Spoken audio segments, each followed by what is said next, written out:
Ассалаумағалейкум, амансыз ба? Аты жөнім Арман Құдайберген. Неге кезет сайтының шілденің алғашқы аптасындағы жұмысына шолуды бастаймын.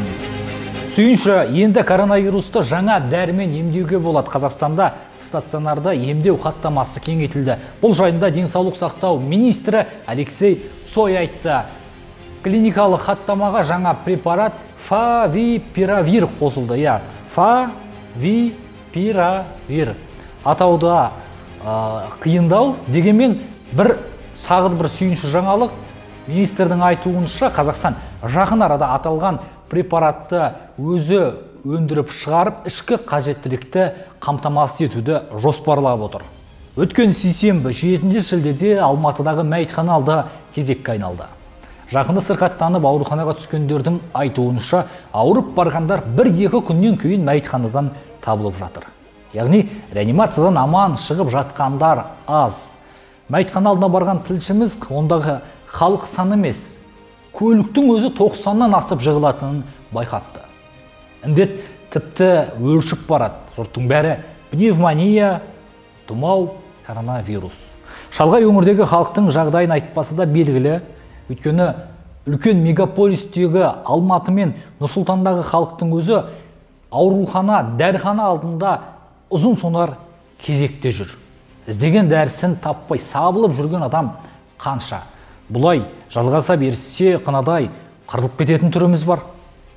Қазақстан үкіметі, денсаулық сақтау министрі неге қаперсіз дейді тілшіміз. Малашуа, жанашуа. Ермек Тұрсынов мәдениет министріне шүйлігемін деп тырнақша ішінде нокдаун алып қалды. Оның сөзінше Ақтоты Райымқұлова өзінің отырған лауазымына лайықты тұлға емес. Тұрсыновтың пернетақтаны найза қылып жау шақырғанына іркіліп қалған министрлік жоқ. Ведомствотынан Ерлан Жұрынов сөз алды да, есеп қысапқа келгенде сүрінетін біз емес деген сыңайлы қарымта қайтарды. Тұрсынов 1994 жылдан 2019 жылға дейін ақпарат, мәдениет, өнер, спортқа республикалық бюджеттен 1,5 триллион теңге бөлінген.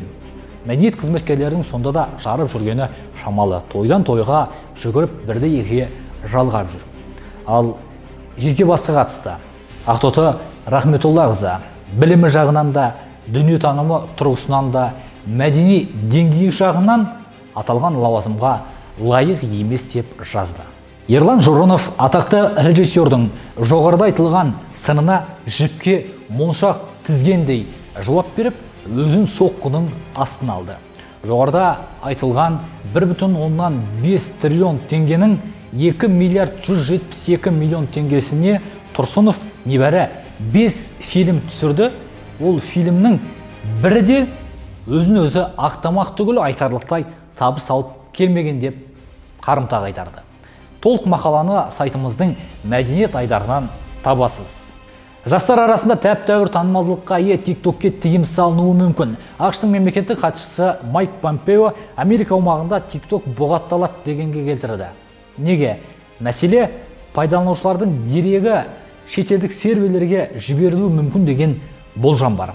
Осыдан 2 жыл бұрын Ақ үй басшысы Дональд Трамп Қытайдың технологиялық компанияларына санкция салғанды. Жуырда Үндістанда аспан асты елінің 59 мобильді қосымшасынан бас тартты. Қара тізімнің ішінде WeChat мессенджері мен TikTok әлеуметтік желісі бар. Аталған бағдарламалар ел тәуелсіздігі мен оның тұтастығына нұқсан келтіреді деп болжап отыр. Осының бәрін көріп байқап отырған неге толықтырып жазбасын. Қазақстандағы Қытай елшілігі біздің елде жүрген азаматтарын аса сақ болуға шақырып, коронавирустан да қауіпті белгісіз пневмонияны жұқтырып алмауды ескерткені жайлы ақпарат әлеуметтік желіде есіп жүр. Бұл қаншалықты рас? Қытай елшілігінің айтуынша, бұл індет COVID-19-дан да қауіпті. Тіптен қайтыс болғандар саны да әлдеқайда көп болатынға ұқсайды. Өте қызық. Жуырда ғана денсаулық сақтау министрі Алексей Цой соңғы жарты жылдықта пневмониядан қайтыс болғандар саны 98,5-ке жеткенін хабарлады. Бұл өткен жылмен салыстырғанда 55,4%-ға көп. Осы себепті сайтымыз денсаулық сақтау министрлігіне арнайы сауал жолдады. Ресми сауалдың жауабы бірнеше күнде келіп те қалар. Сайтымызда кіріп оқып жүруді ұмытпағайсыз, әлеуметтік желідегі парақшаларымызға да тіркеліп қойғаныңыз абзал. Осымен апталық шолуды тәмамдаймын. Келер аптаға дейін аман болайық, Құдай берген армандарымыз орындалсын.